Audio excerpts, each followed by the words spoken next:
What's going on, guys? It's Clydeokre here with some Black Ops 2 gameplay. Today I will be talking about the new Call of Duty game that's coming out this fall, which is Call of Duty Ghosts. I'll be discussing the multiplayer reveal that Activision presented 4 days ago, and I'll give you guys my thoughts afterwards.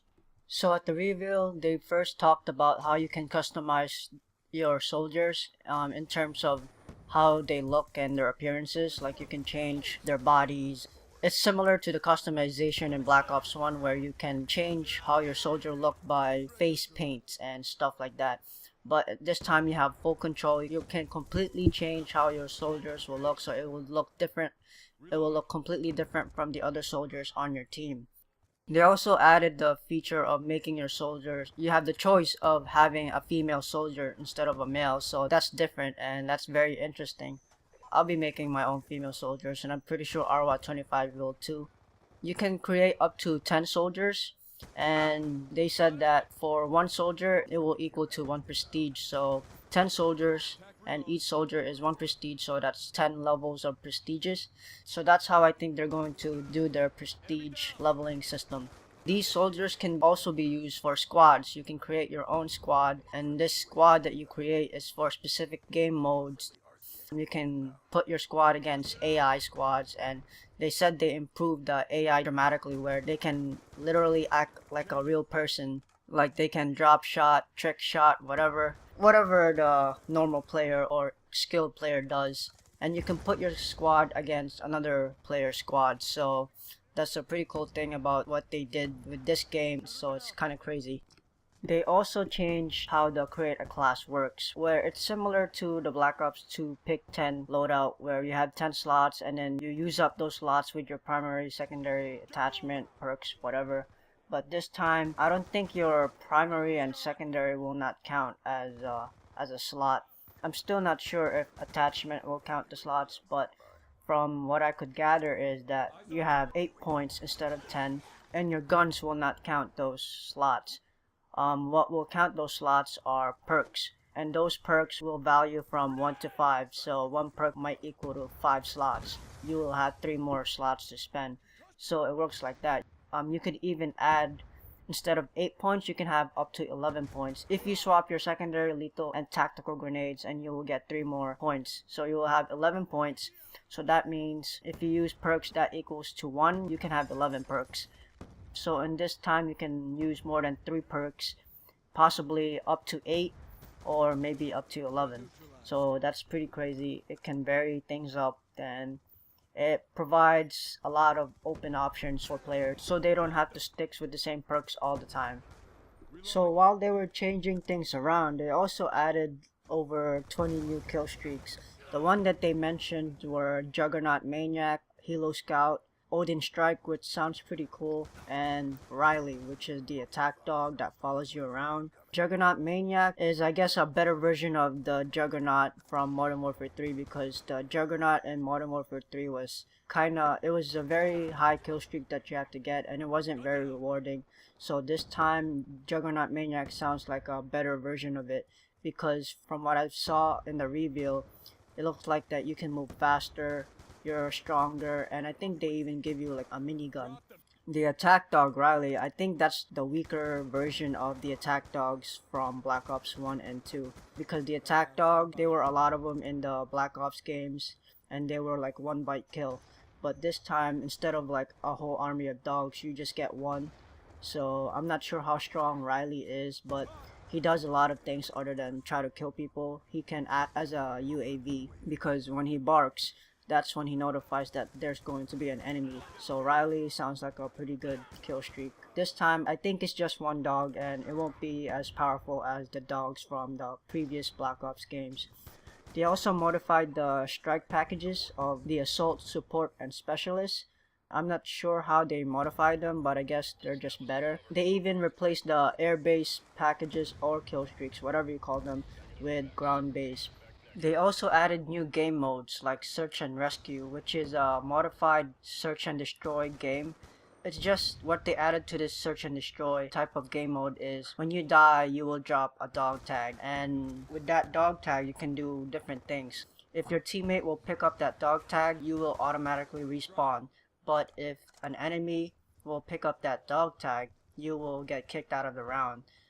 They can also use these dog tags as bait, so you have to be smart about what you will do with your teammate's dog tag or your enemy's dog tag. You have to be aware of your surroundings at all times, so that's a pretty interesting game mode.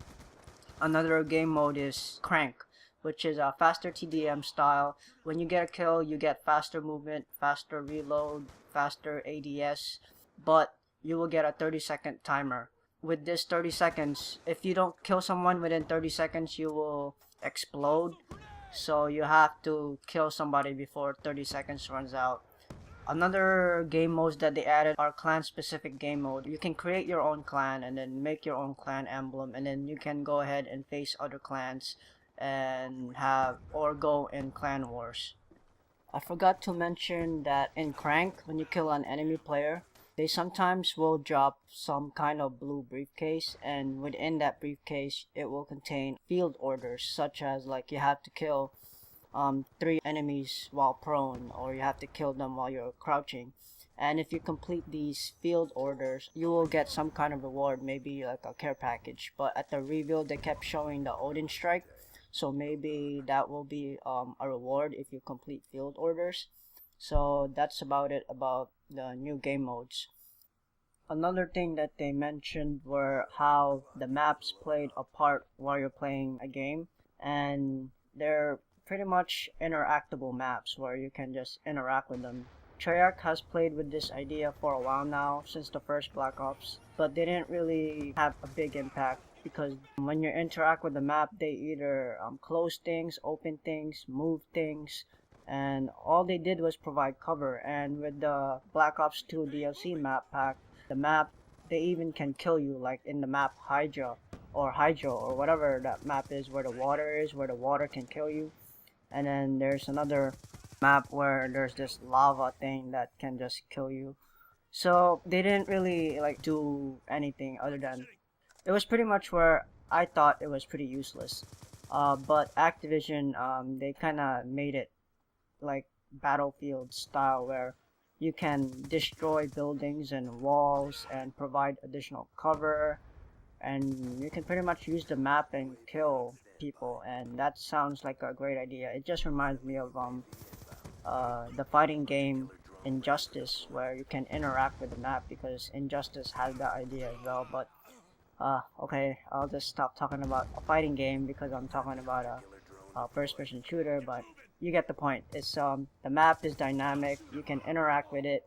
You can do a lot of stuff with it. You can build. You can destroy walls and make your own line of sight. So there's a lot of things that you can do with the maps now. So that's pretty cool. Other than all of these things, they just added new guns. I think they have a new knifing mechanic, which I hope it's way better than Black Ops 2, because I think the knifing in Black Ops 2 is freaking terrible. I don't know how many times I complained about it while playing the game. But so new guns, new knifing mechanic. They even have a new kinds of movement, like you can lean, you can mantle or hop over objects, and you can knee slide. And while you're hopping and knee sliding, you get to keep your running momentum with you, so you will look like a freaking James Bond or some badass looking dude while you're killing somebody, and you're hopping over objects, and you're sliding around like, it's like you own the world. I really like these new features of leaning and hopping over and knee sliding, because especially the leaning, because I don't know how many times I've wanted to like take a peek out of a corner because I want to know where some guy is, but then I get sniped.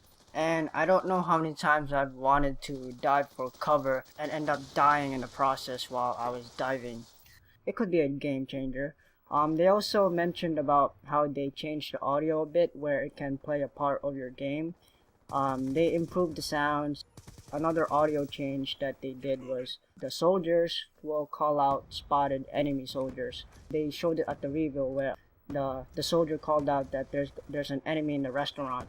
That can help the team out, that can help you out, but while you're yelling that out, I'm pretty sure the enemy soldier can hear you too. So it's whoever gets who first. It's pretty cool that they have this spotting, where you can spot enemies and landmarks, and then they even say where they are, so that will pretty much help anybody at least. So I've rambled on long enough about the game. I'll just let you guys know my thoughts about Call of Duty Ghosts. I like the fact that you can customize your soldiers. I like the game mode search and rescue and crank.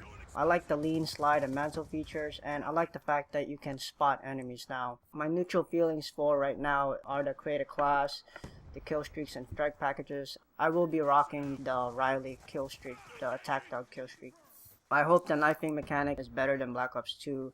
I don't really care about the map. I just think that it just sounds awesome that the maps can, have an impact on the game.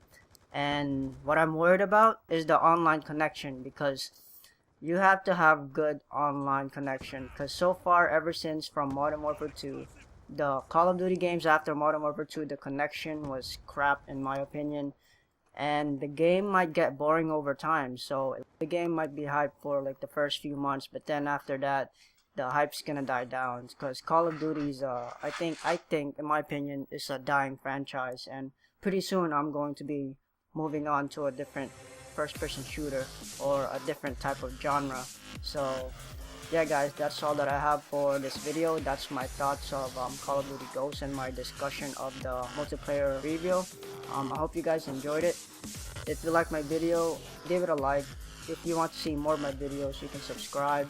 Leave me in the comments below what you guys think about the multiplayer review if you saw it, and let me know if you guys are gonna get Call of Duty Ghosts, or are you even excited for that game. So yeah guys, that's it. Take it easy. Peace out. Clydeokre out.